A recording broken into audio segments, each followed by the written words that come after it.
Welcome to the World War I Centennial News Podcast. It's about then, what was happening 100 years ago in the aftermath of World War I, and it's about now, how a world transformed by World War I is very present in our lives today. But perhaps equally important, the podcast is about why and how we will never let those events fall back into the mists of obscurity. So, welcome to World War I Centennial News, episode number 110.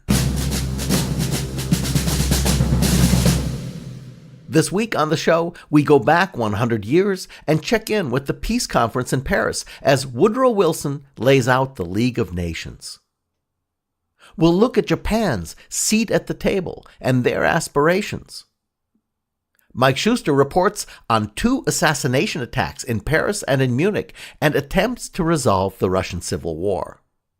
For Remembering Veterans, Dave Rehbein from the American Legion joins us to talk about how the organization was formed and how they're celebrating their centennial. We're going to hear about James Reese Europe, the 369th Regiment's legendary band leader, from Jason Moran, the artistic director for jazz at the Kennedy Center for the Performing Arts. We're going to continue to explore the largely untold story of Fort Des Moines with Doug Fisher telling us about the black medical officer training at the camp, and more, all this week on World War I Centennial News, which is brought to you by the U.S. World War I Centennial Commission, the Pritzker Military Museum and Library, the Starr Foundation, the Diana Davis Spencer Foundation, as well as United Technologies. I'm Theo, the Chief Technologist for the Commission and your host. Welcome to the show.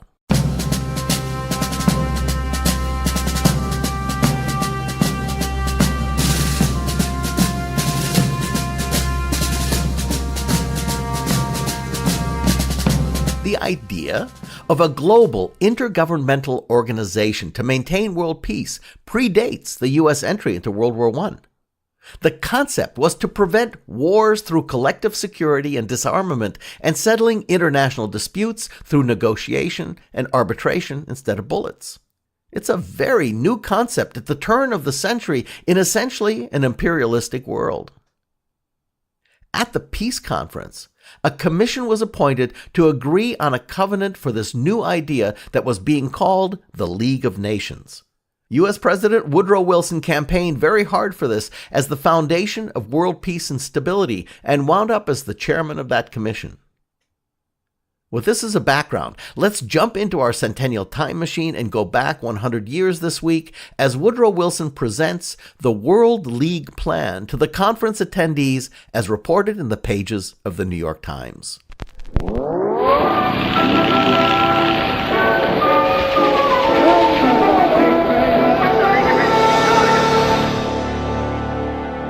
We're back in mid-February 1919.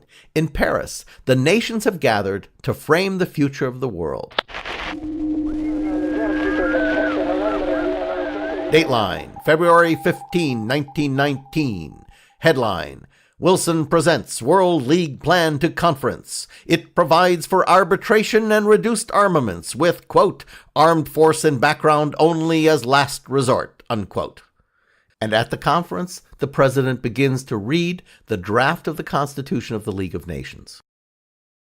Mr. Chairman, I have the honor and assume it a very great privilege of reporting in the name of the commission constituted by this conference on the formulation of a plan for the League of Nations.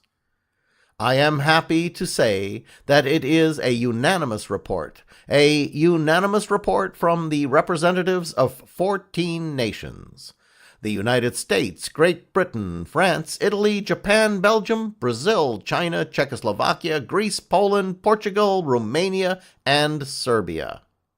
I think it will be serviceable and interesting if I, with your permission, read the document as the only report we have to make. After having read the entire document, President Wilson continues as follows. It gives me pleasure to add to this formal reading of the results of our labors that the character of the discussion which occurred at the sitting of the Commission was not only of the most constructive, but of the most encouraging sort. It was obvious throughout our discussion that although there are subjects upon which there were individual differences of judgment, there was practically at no point any serious difference of the opinion or motive as to the objects which we were seeking. Indeed, I think the other members of the commission will agree with me that there was an undertone of high respect and enthusiasm for the things we were trying to do, which was heartening throughout every meeting, because we felt that in a way this conference did entrust unto us the expression of one of the highest and most important purposes, to see to it that the concord of the world in the future with regard to the objects of justice should not be the subject to doubt or uncertainty, that the cooperation of the great body of nations should be assured in the maintenance of peace upon terms of honor and of international obligation. There is a very great significance, therefore, in the fact that the result was reached unanimously. 14 nations were represented, among them all of the powers which for convenience we have called the great powers, and among the rest a representation of the greatest variety of circumstance and interest. So that I think we are justified in saying that the significance of the results, therefore, has the deepest of all meanings, the union of wills in a common purpose, a union of wills which cannot be resisted, and which, I dare say, no nation will run the risk of attempting to resist. Now, as to the character of the document, I think you will see at once that it is very simple, and in nothing so simple as in the structure which it suggests for a League of Nations, a body of delegates, an executive council, and a permanent secretariat. When it came to the question of determining the character of the representation in the body of delegates, we were all aware of a feeling which is current throughout the world. Inasmuch as I am stating it in the presence of the official representatives of the various governments here present, including myself, I may say that there is a universal feeling that the world cannot rest satisfied with merely official guidance. There has reached us, through many channels, the feeling that if the deliberating body of the League of Nations was merely to be a body of officials representing the various governments, the people of the world would not be sure that some of the mistakes which preoccupied officials had admittedly made might not be repeated. It was impossible to conceive a method or an assembly so large and various as to be really representative of the great body of the people of the world, because, as I roughly reckon it, we represent, as we sit around this table, more than 1,200 million people. You cannot have a representative assembly of 1,200 million people, but if you leave it to each government to have, if it pleases, 1, 2, or 3 representatives, though only with a single vote, we thought that this was a proper and very prudent concession to the practically universal opinion of plain men everywhere, that they wanted the door left open to a variety of representation, instead of being confined to a single official body with which they could or might not find themselves in sympathy. And you will notice that this body has unlimited rights of discussion. I mean of discussion of anything that falls within the field of international relations, and that it is especially agreed that war or international misunderstandings or anything that may lead to friction or trouble is everybody's business, because it may affect the peace of the world. In order to safeguard the popular power so far as we could of this representative body, it is provided, you will notice, that when a subject is submitted, it is not to arbitration, but to discussion by the Executive Council. It can, upon the initiative of either of the parties of the dispute, be drawn out to the Executive Council into the larger form of the general body of delegates, because through this instrument we are depending primarily and chiefly upon one great force, and this is the moral force of the public opinion of the world. This involves the pleasing and clarifying and compelling influence of publicity, so that intrigue can no longer have their coverts, so that designs that are sinister can at any time be drawn into the open, so that those things that are destroyed by the light may be promptly destroyed by the overwhelming light of the universal expression of the condemnation of the world. Armed force is in the background in this program, but it is in the background, and if the moral force of the world will not suffice, the physical force of the world shall. But that is the last resort, because this is intended as a constitution of peace, not a league of war. The simplicity of the document seems to me to be one of its chief virtues, because, speaking for myself, I was unable to see the variety of circumstances with which this league would have to deal.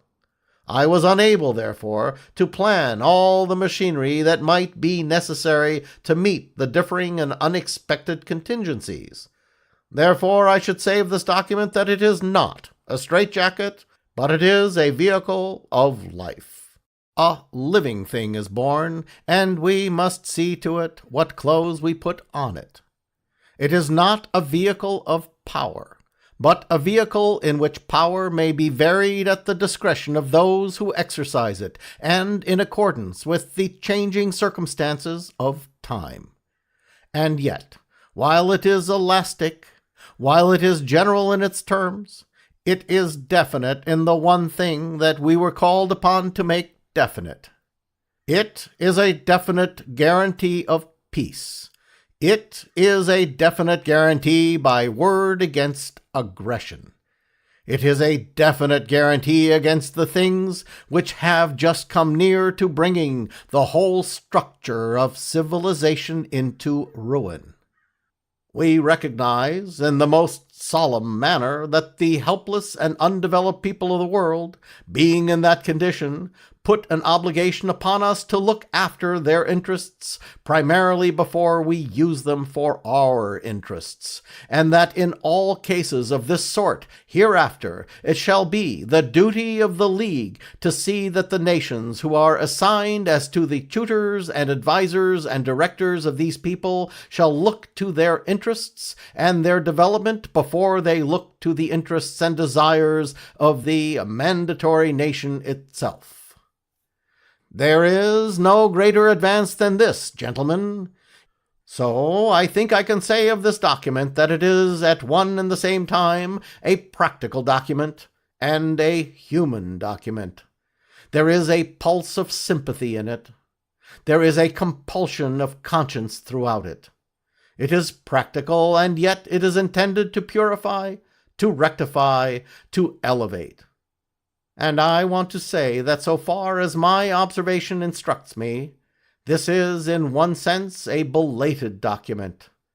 I believe that the conscience of the world has long been prepared to express itself in some such way.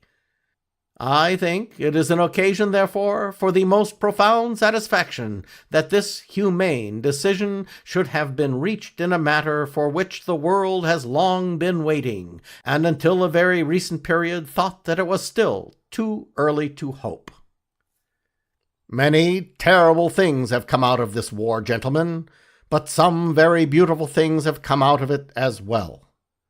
Wrong has been defeated, and the rest of the world has been more conscious than it ever has before of the majority of right.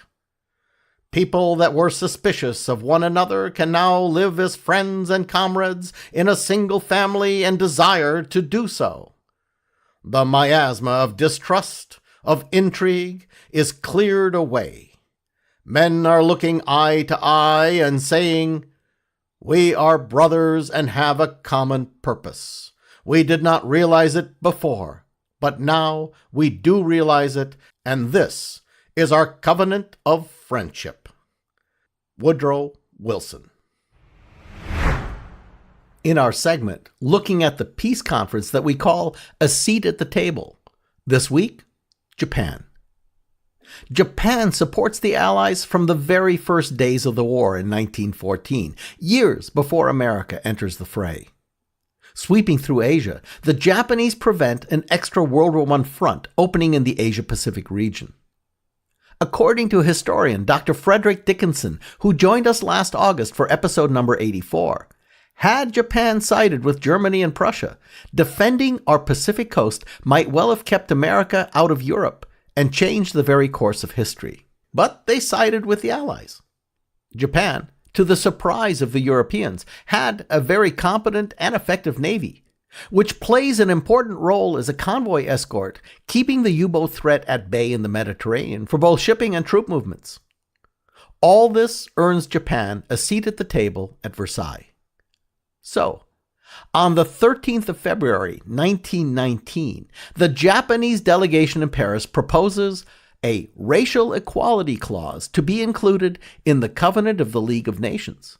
It reads, "The equality of nations being a basic principle of the League of Nations, the high contracting parties agree to accord as soon as possible to all alien nationals of state, members of the League, equal and just treatment in every respect, making no distinction, either in law or in fact, on account of their race or nationality." Well, it may sound simple, but it carries with it complications for many other nations, including the United States. The statute would require the allowance of more immigration from Asia. In America, this is a non-starter for the senators of the western states, who are crucial votes that Wilson needs to ratify the Treaty of Versailles in the U.S. Congress. Now, this is a pretty racist world in 1919. There are many colonial interests around the world that depend on keeping local non-white populations suppressed, and so the notion of racial equality is a shocking challenge. For Japanese delegate Nobuaki Makino, he sees that the races fought side by side, including Japan, and so now, quote, "It is time to act on a common bond of sympathy and gratitude." This causes a lot of hemming and hawing at the conference, with Japan, a proud and very confident nation, pushing the point. Finally, Japan forces a vote on the measure in April of 1919. The result? A majority approved the measure. Not to would have been a huge hypocrisy.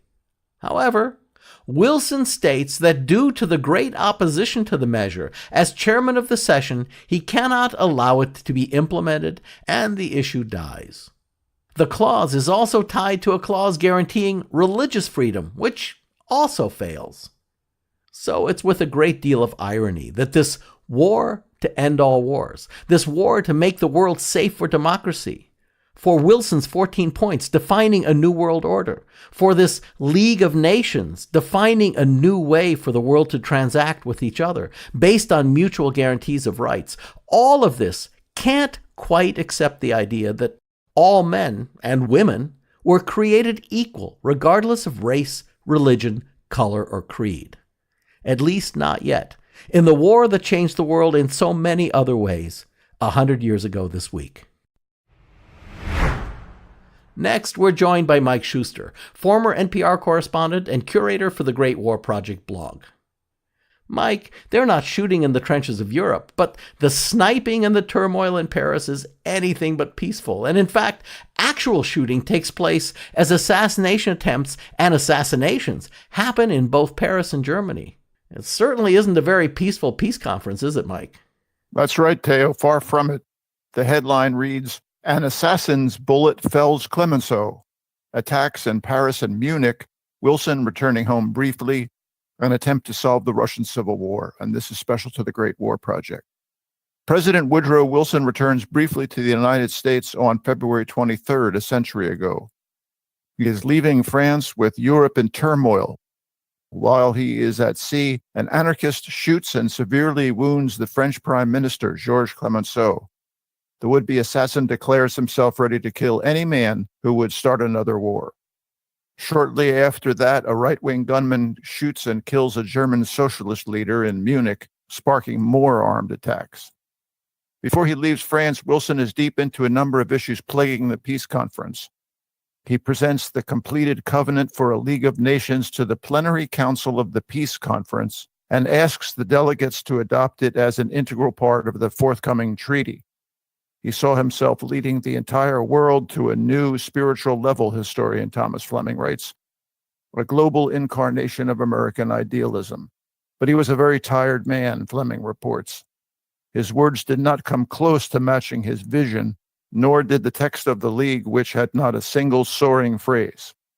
He calls the League not a straitjacket, but a vehicle of life. He describes it as the birth of a single human family. We are all brothers and have a common human purpose, he says. And Wilson points to the mandate system as a crucial element for peoples the war has let loose from domination by the imperial political system, which had led to the disastrous war in the first place. Before he returns to the U.S., he steps into another controversy plaguing the peace conference, the problem of Russia. In late January, Wilson invites the Bolsheviks and their white Russian enemies to approach each other through the mechanism of the peace conference.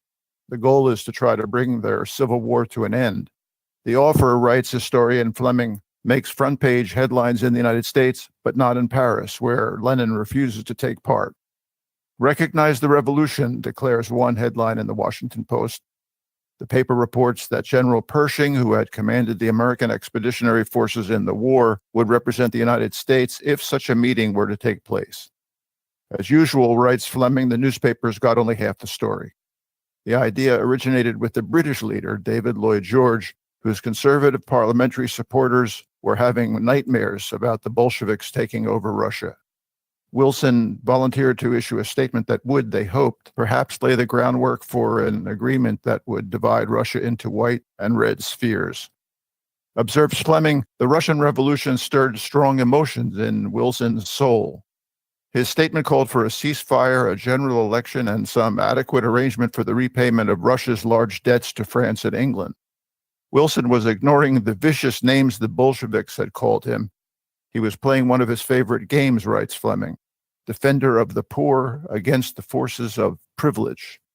He was hoping the Bolsheviks would join the Americans in this noble crusade and align themselves with him at the peace conference. Fleming writes, it was a hope that only proved the president's ignorance of the Bolshevik mind. That's the news on These Days a century ago from the Great War Project. Mike Shuster is the curator for the Great War Project blog. The link to his post is in the podcast notes. All right, let's fast forward into the present with World War I Centennial News now.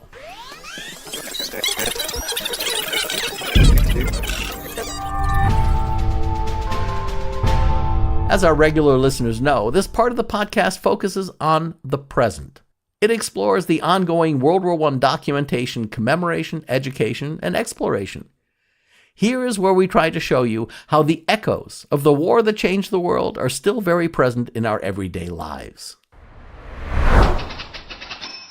In Paris, 100 years ago this week, on February 15th, during the Peace Conference, Teddy Roosevelt Jr. and a few others got together and opened a discussion that would eventually lead to the formation of the American Legion. With us to tell us the story of its creation is American Legion past National Commander and Chairman of the American Legion 100th Anniversary Committee, David Rehbein. Welcome to the show, sir. I'm very glad to be here, sir. Thank you. David, it's appropriate to wish the entire American Legion a happy centennial birthday. What's the official date? The official dates are March 15 through 17. That was the dates that they met. Theodore Roosevelt Jr. and his group met in the Paris caucus. But the actual formation of the American Legion, we have to go back to about 1914, because Theodore Roosevelt Jr. and a group of his friends felt that it was inevitable that we would be drawn into World War I and that we were not prepared.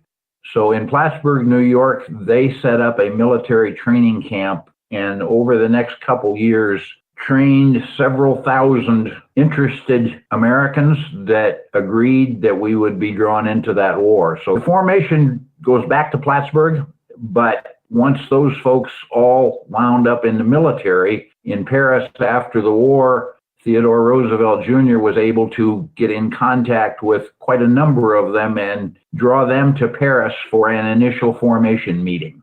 That's the Paris Caucus in March of 1919. In its formative years, how did the American Legion evolve and how did it grow? From that Paris meeting, there was a second meeting set up in St. Louis in May. And after that St. Louis meeting, then individual local posts began to form. Over the next 9 months, several thousand American Legion posts formed across the country as word of this organization spread through the veterans as they came home. Here in Iowa alone, nearly 350 posts were formed just in those first few months. Who were the people forming them? The people forming those posts were World War I veterans that had come home to their local communities. The word was spreading through the military, through the National Guard, that this American Legion organization was forming and that the leadership, the military leadership, felt this was a good thing for American veterans to become involved in. So in its early and formative years, how was the mission described? What did people think they were doing when they were forming posts? Initially, it was formed to provide help and support for the wounded comrades that were coming home because there was no government structure to provide that kind of support. And all of those veterans coming home knew that they were going to be coming home to families of comrades that weren't coming home, that there were going to be spouses and children that needed their help as they went on into the future. So it was really to support the veterans of World War I, but it widened from there within the first few years. Then national security became a big issue from the lack of military training prior to World War I and in community service, where the posts would fulfill needs in their community. And there's many stories there of what posts did in their local communities to help make their communities better. Now, you're the chairman of the 100th Anniversary Committee. What are some of the plans for the centennial? Some of the things we have going on right now, I just returned from Philadelphia a few days ago. We have a commemorative coin coming out of the U.S. Mint that we had the first strike ceremony. There will be a set of 3 coins, or there will be individual coins that will be available for purchase through the Mint beginning March 14th. There'll be a $5 gold piece, a silver dollar, and a 50-cent piece. We've also put together an exhibit on the GI Bill, the Servicemen's Readjustment Act of 1944, because that's really a product of the American Legion. We have a museum quality exhibit that's traveling the country, began in the World War II Museum in New Orleans and will be opening in a few days in Douglas, Georgia, the hometown of John Gibson, the representative that was the deciding vote on that piece of legislation. And then we also have on our website a place where the local posts can publicize some of their history, where they can look back at their past, at their legacy, and talk about some of the projects that they have accomplished to help their local communities, because we're really a community-based organization. We're not a Washington, D.C.-based organization. So, David, I want to ask, what would you say are 3 things that people should know and remember about the American Legion and your mission? First, they need to know that the American Legion is completely nonpartisan. We never endorse a political candidate. We never endorse someone for office. We strictly involve ourselves with policy issues. And so that's all of the positions we take will be on policy because of that nonpartisan requirement. We are a very much community-based organization. As you travel, you have to hunt to find a local community that there is not an American Legion post. And that American Legion post will be doing things like veterans' funerals. They will be leading the parade on the 4th of July. They will be posting colors at the local high school football games. And so we're very much a community-based organization, and we're very much an organization that is focused on the future. Right now, we have the generation coming home from Iraq and Afghanistan. Our organization is working very hard to stay connected with those veterans and do everything we can to assist with the problems that are coming home with them, the same as the World War I veterans assisted with the support needed by the World War II generation when they came home. As the show and as the commission, we want to wish a happy birthday to your really wonderful organization and every member in it. Congratulations on 100 years of amazing service. We appreciate your thoughts. We appreciate your good wishes, and we very much appreciate the opportunity to be part of this podcast. David Rehbein is American Legion past National Commander and the chairman of the American Legion 100th Anniversary Committee. We have links for you in the podcast notes. In a bonus segment of Remembering Veterans, we're going to focus on the African American 369th Regiment and their regimental band, led by jazz legend James Reese Europe. A little background. They started as the New York National Guard's 15th Infantry Regiment, and they were renamed the U.S. Army 369th Infantry Regiment. Actually, they had plenty of nicknames. The Harlem Rattlers, for one, with the regimental patch featuring a rattlesnake. The French dubbed them the Men of Bronze, and the Germans called them the Hellfighters. Today, they're best known as the Harlem Hellfighters, honored and respected as a distinguished fighting force that spent 191 days on the line, longer than any other unit, and never giving up a foot of territory to the enemy. But they're distinguished for another reason as well. Their regimental band, led by a man named James Reese Europe, and credited for bringing jazz to France. To tell us more is Jason Moran, the artistic director for jazz at the Kennedy Center for the Performing Arts. Pianist, composer, educator, and curator, Rolling Stone magazine called him one of the most provocative thinkers in current jazz. He spoke about James Reese Europe during the Commission's Armistice Centennial, when we held a special concert with the 369th Experience, a tribute recreation of the Harlem Hellfighters Regimental Band. The music of James Reese Europe, our lauded hero, masterful conductor, and supreme composer, a man who not only wrote for the world, but then wrote for a military band and enlivened the world with this syncopation that he created. There's something about the way his music sounds. When I listen to it today, there's something about the feel that he sets up 100 years ago that sets the course of what jazz will become. He is one of our firmest roots in what the tradition of freedom of improvisation has suggested for the rest of the world. James Reese Europe wrote songs not only for the military band, but he wrote songs for 100 musicians to play at Carnegie Hall. He wrote songs for dancers. He wrote songs to invigorate African Americans to understand their cultural worth and to develop a union based around their music and their musicianship. He was a real instigator. He's a real activist. He's a real powerful musician who then also wanted to share his music by virtue of going to the war. When James Reese Europe's music met France for the first time, people were sure that he had trick instruments. He was sure that the band members were not playing instruments that they were accustomed to, because the music was so fresh and so using such a nuanced new technique that it seemed like it was a mirage. He then taught people how to play the music. There's something also I always want to talk about, which is relationship to syncopation, or what syncopation means. When we hear this term syncopation, we think, okay, what is it? And so here, there's always a beat in music. There's always a downbeat. And the syncopation is the anticipation of the downbeat. So it's always looking ahead, it's looking forward. And there's something so, metaphorically beautiful about a composer 100 years ago, an African American, not so long away from the Emancipation Proclamation, who is now, and his compatriots around him, creating music that uses syncopation to look ahead towards a brighter future. This is the things that they wanted to prove when they signed up. The Harlem Hellfighters signed up to go to war. They wanted to prove this. And the music is one of the great sounds we have to document what it felt like, what it felt like to look ahead towards a future that they were not sure was really going to be given to them as people. So when people heard the music in France, they lost their minds in a good way.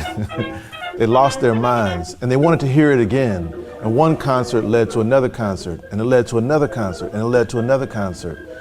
And music like that, I'm sure you can think about your favorite bands that you've heard, favorite songs you've heard. When it hits your body, it's real and you can't get it out of your mind.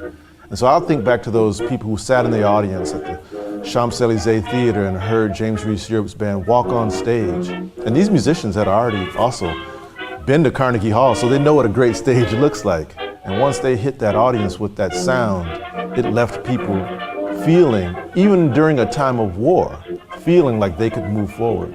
They also brought this music to hospitals to help the soldiers feel better, to kind of heal themselves through the sound. The sound is a salve. And so musicians like this they're heroes. They are brave, they are thoughtful, they have empathy, they share, they're generous, and they inspire. We give it up for James Reese Europe for dedicating his life to this music that has helped inform everything that we do today.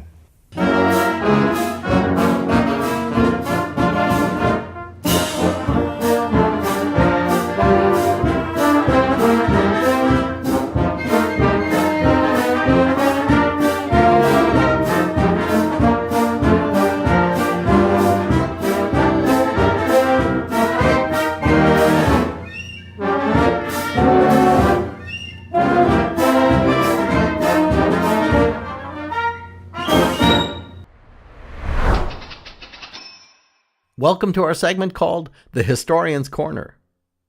Last week, we introduced you to Fort Des Moines in Iowa, a training camp for black military officers, as we were joined by guest Hal Chase. The Facebook post we published on the story got nearly 5,000 reactions, dozens of comments, and was shared over 500 times. Clearly, there's an interest in the story. But there's even more to the story of Fort Des Moines. It was also a training camp for African American medical officers. And with us today to talk about that aspect of the camp is Doug Fisher. Doug has a colorful career, including working in the Foreign Service, computing, banking. Doug has devoted almost 20 years to the study of the First World War. In 2016, he co-authored a book very descriptively titled African American Doctors of World War I, The Lives of 104 Volunteers. Doug, welcome to the podcast. Thanks very much, Theo. So, Doug, I understand your grandfather served in World War I. Is that what got you interested in exploring the story? Absolutely. He and I were very close, and I was an only son in the line of the family. And he'd been an immigrant from England. So he served in the Navy and the Army and the Air Corps in 3 different wars. So I had a close relationship with him, and I was very interested in his history. And let's talk about your book for a moment. Tell us about the African American doctors who joined. What units did they support, and how did that happen? Well, the doctors were put into regiments and were part of the 92nd and the 93rd divisions. The 92nd Division was a full division of 27,000 men, and the 93rd Division was a provisional division. It was made up of regiments that were turned over to the French to command. So the 93rd Division had 8 of the doctors that we were talking about assigned to it. Balance were with the 92nd Division. Did I remember seeing in your bio that your grandfather served in the 92nd? Yes, he did. He commanded a 500-man unit that was called the Motor Supply Train. One of the doctors that we wrote about served with him, and that's what piqued the whole interest in this project. Interesting. So in a segregated army, in the segregated army of World War I, before these volunteers, what was the plan for caring for the troops? They anticipated providing white doctors because white doctors were all that were really recognized. And then the efforts of the black community to both get line officers, which they did, and then the medical officers to treat their soldiers were things that came forward later.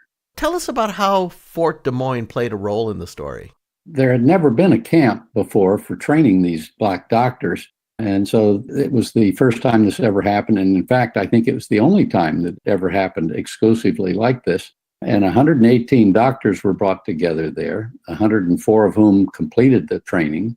And there were a dozen dentists that were also brought there. They all completed the training, and they all then went to serve with the 92nd and the 93rd troops. Actually, I think a handful of them, for various reasons, didn't leave the States. They served in the United States, and one, I think, actually had to leave the service because of a medical issue of his own. But I believe the number is 89 of them actually served in combat in France.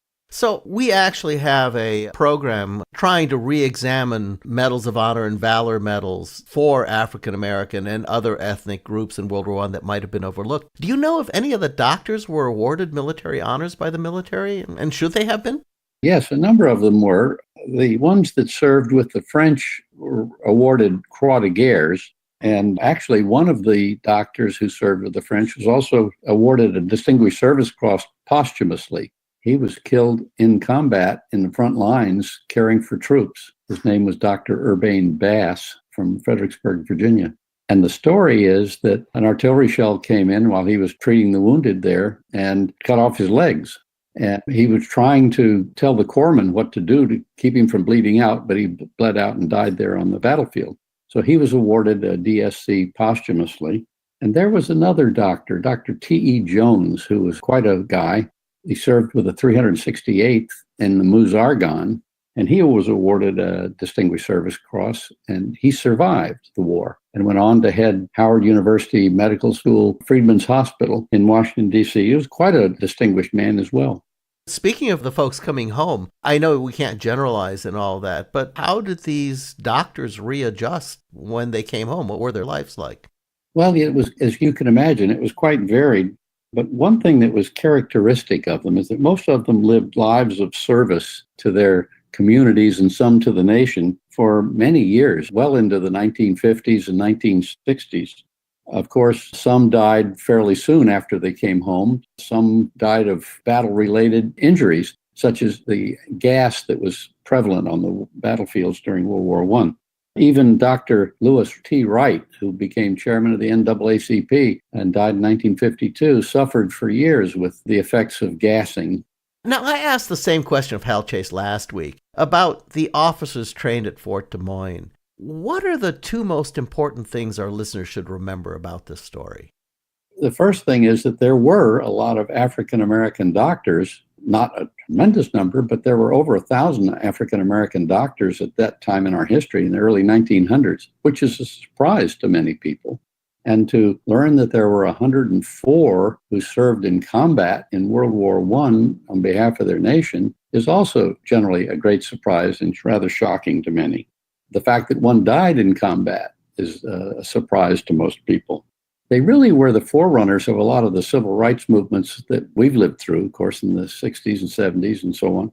I think the interesting thing about these guys is that they fought at a time when it was really a Jim Crow world, and their efforts were not appreciated by many people who were white at the time. Nevertheless, their contributions extended into World War II. One of the doctors even served on active duty in World War II, ran a hospital in Arizona. And the efforts that they made in between wars, a number of them served actively in reserve units. Of course, they were segregated, black units for the most part, but they served their nation throughout their lifetimes and continued to do so when the Jim Crow world had divided us so completely. Doug Fisher, co-author of African American Doctors of World War I. Now, before we close this, we also want to thank Larry Marquardt from the Iowa and Minnesota World War I Centennial Committees for putting us onto the story and in touch with Hal Chase and Doug Fisher. We have links for you in the podcast notes. Welcome to our segment called Speaking World War I, where we explore words and phrases that are rooted in the war, with many still used commonly today. This week's word is, or rather acronym is, GI. GI is universally understood to stand for the American soldiers. It's so ingrained in our culture that toy companies and Hollywood have used it to make millions. I mean, who hasn't heard of G.I. Joe? Now, the term is normally associated with World War II, but like so many things, it has its roots in World War I, when soldiers began to adopt it as a nickname. GI doesn't actually stand for American. It's an acronym derived from the term government issue, GI. Now, according to our Speaking World War I Bible, the slang of the American Expeditionary Force, GI was originally used as shorthand for galvanized iron. Things made from GI, galvanized iron, were used throughout the military. A manifest might read, 6 buckets, GI. Gradually, since the government did in fact issue such items, the term began to mean anything issued by the government, i.e., GI, government issue. And soon enough, it began to include the soldiers themselves. A World War I veteran named Irving Herman, years after the war, wrote, "Now, one of the first words we learned in training camp was GI. On the one hand, there were the rookies like us. On the other, there were the professional soldiers who'd been in for 5, 10, 20 years, and these were GI men.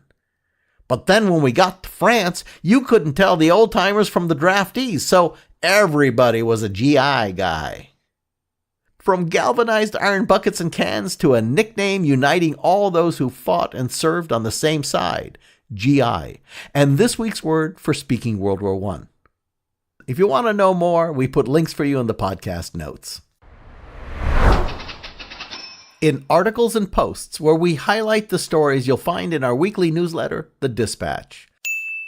Headline: NCPC approves preliminary plans for National World War I Memorial in D.C. At its February 7, 2019 meeting, the National Capital Planning Commission, the NCPC, one of the entities that needs to approve what's built in the nation's capital, approved the preliminary site development plans for the National World War I Memorial submitted by the National Park Service in collaboration with the World War I Centennial Commission. Headline: New exhibition seeks to connect World War I's staggering losses to modern medicine. Drawing from the Ebling Library for Health Services' vast collection of health service materials, including early 20th century nursing journals and medical books, as well as the University of Wisconsin's archives, a new exhibition seeks to tell the story of World War I, its impact on modern medicine, and the forgotten people who fought in it. It's called Staggering Losses: World War I and the Influenza Pandemic of 1918. It officially opened on Thursday, February 7th and runs through May. Headline: The Fictions of World War I, 7 novels inspired by the Great War. Author Reese describes 7 of her favorite novels set in the Great War.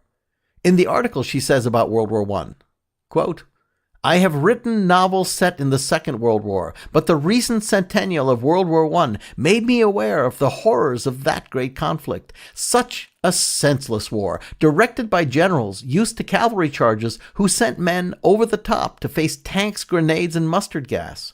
More men were killed in World War I than in any other war. Headline: Article by Brennan Gauthier. The men and women captured in my portrait collection have unique stories that are all but lost to history. We recently came across Brennan Gauthier, who has a remarkable example of bringing his interests into a unique format. For his regular job, Brennan is a senior archaeologist for the State of Vermont Transportation Department. Privately, he writes and manages portraitofwar.com, a blog site that examines World War I photography. Brennan looks at the style, the milieu, the context of the pictures, but then he takes things a step further. Brennan does deep dive looks into the subjects, their uniforms, their decorations, and their units. Headline from the Right blog: A new look at Anne Frank, her father, and World War I through literature and history. This week in the Right blog, New York Times bestselling writer of City of Women, David Gillam, discusses his newly released book, Annalise, a novel that imagines a scenario in which Anne Frank survives the Holocaust. The Nazi officer, a veteran of World War I, who arrested the Frank family, decides to be nice to them because he discovers that Otto Frank, Anne's father, also served in World War I. Links to the full-length articles for these stories and more are available through our weekly Dispatch newsletter. It's a short and sweet guide to World War I news and information, and it's free. Subscribe at ww1cc.org/subscribe or follow the link in the podcast notes. And that wraps up episode number 110 of the award-winning World War I Centennial News Podcast. Thank you for listening. We want to thank our great guests, crew, and supporters, including Mike Schuster from the Great War Project blog, Jason Moran, Artistic Director for Jazz at the Kennedy Center for the Performing Arts, author Doug Fisher, telling us about the Black Medical Officer Training at Fort Des Moines, and Dave Rehbein from the American Legion. Thanks to Mac Nelson and Tim Crow, our interview editing team, Katz Laszlo, the line producer for the show, J.L. Michaud and Dave Kramer for research and writing support. And I'm Theo Mayer, your producer and host.